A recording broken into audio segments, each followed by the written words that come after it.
The movie starts off in this interrogation room, right? And our main guy, Hutch Mansell, is all beat up, but he's got this random cat with him. And get this, he's actually feeding the cat some tuna. Classic. Then the detectives start grilling him and ask who he is. And you know what he says? He says he's nobody. Can you believe that? I can't wait to see what happens next. Let me tell you about Hutch's life. He's got this boring routine going on, from his morning workout to his never-ending job and his failed attempts to catch the garbage truck every day. Oh, and he's married to Becca, who sells houses or something. They've got a couple of kids, Blake and Sammy. But honestly, things aren't great between Hutch and Becca lately, and Blake doesn't really think highly of his dad. One night Hutch is doing his usual rounds checking on his kids when he notices something strange in Blake's room. It turns out there's been a break-in.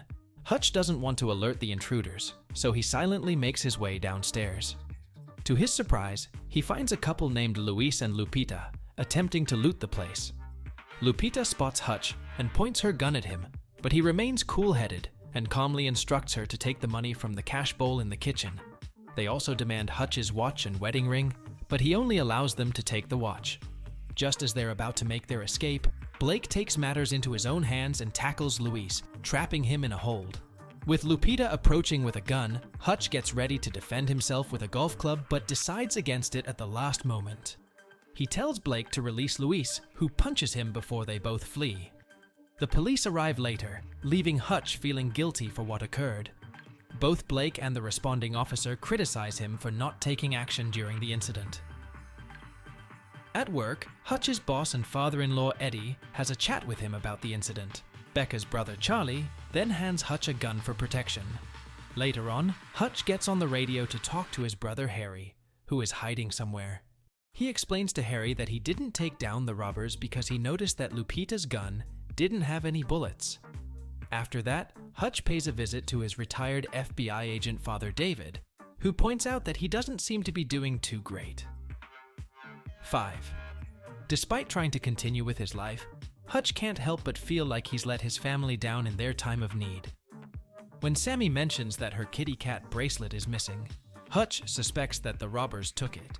Determined to make things right, he hops on a bus and heads over to David's place while he sleeps. Hutch retrieves his old FBI badge and gun, causing David to question what he's up to. With a sense of urgency, Hutch simply states that he has something important to take care of. Recalling a tattoo on Lupita's wrist, Hutch visits several tattoo parlors in search of answers. He doesn't let the intimidating men inside the parlors deter him from his mission. In fact, one of them notices a tattoo on Hutch's wrist, resembling a pair of cards, and immediately shows respect for him and thanks him for his service before making a hasty exit. Realizing that Hutch means business, the tattoo artist finally points him in the right direction regarding who got the suspicious tattoo. Hutch tracks down Louis and Lupita's place and barges in. He smacks Louis in the mouth with his gun handle and intimidates them into handing over his daughter's watch and bracelet. They give him the watch, but unfortunately, they don't have Sammy's bracelet. Hutch discovers that they are the parents of a sick baby and pleads for him to let them be. Hutch storms out into the pouring rain, seething with anger, as he socks a brick wall with a powerful punch. Hutch hops on a bus to head back home. Some rowdy guys stumble onto the bus, clearly intoxicated from crashing their car. They start bothering other passengers, including a young woman who's riding alone. Hutch asks the bus driver to step out so he can handle the situation.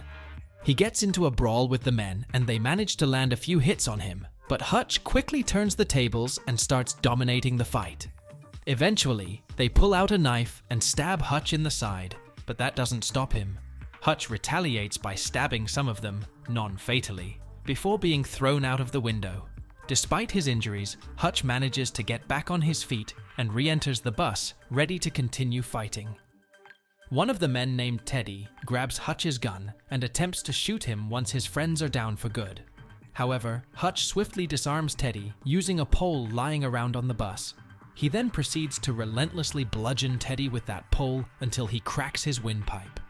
Teddy is left gasping for air as he starts suffocating, but Hutch performs a tracheotomy to keep him breathing. Afterward, he makes his way back home, where Becca awaits him still awake. She takes one look at his beaten-up appearance and knows exactly what kind of dangerous situations he's been involved in lately. She knows who he used to be. While patching up Hutch's stab wound, Becca acknowledges that they haven't been close in such a long time, and it has been weighing on him heavily.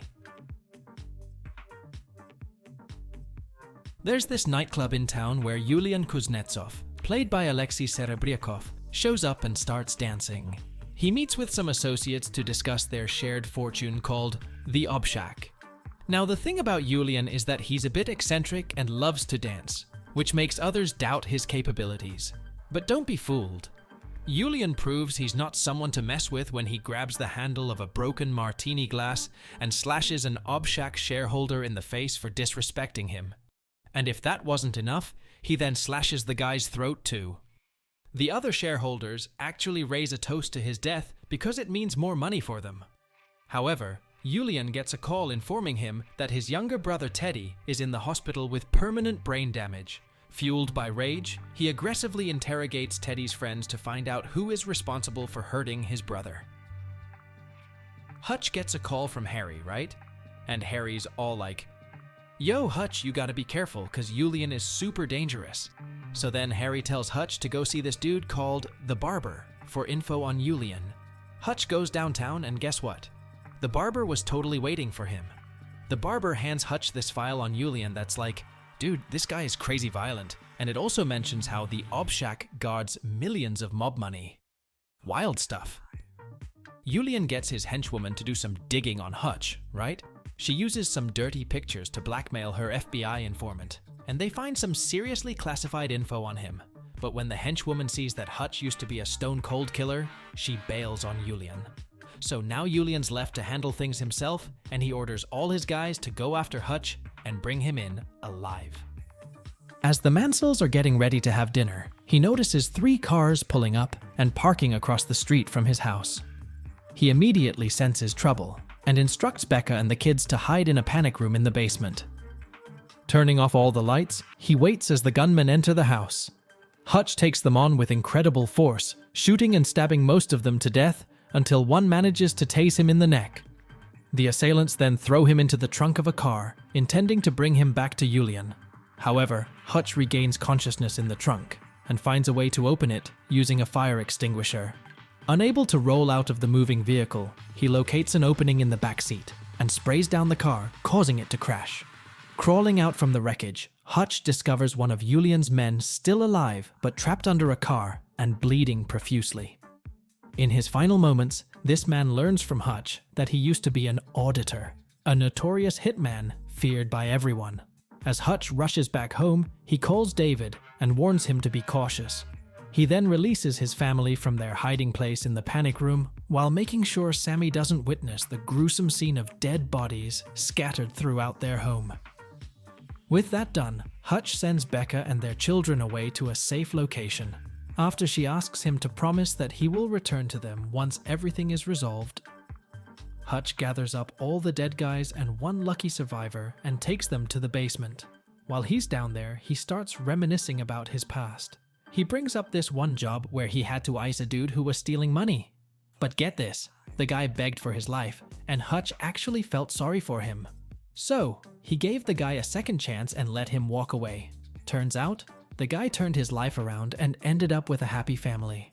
Hutch couldn't help but feel a little jealous of that kind of happiness, so he decided to retire from all the action and settle down himself. As he walks out of there, he douses everything in kerosene and sets fire to the whole house. Gotta take care of some more business, you know? Here's what happens. Hutch comes to Eddie with a bag full of gold bars and offers to buy the place. Charlie isn't too pleased about it because he thinks it means he'll lose his job. He tries to attack Hutch, but ends up getting punched in the gut instead. Eventually, Eddie agrees to the payment, and Hutch takes over, transforming the place and setting up traps all around.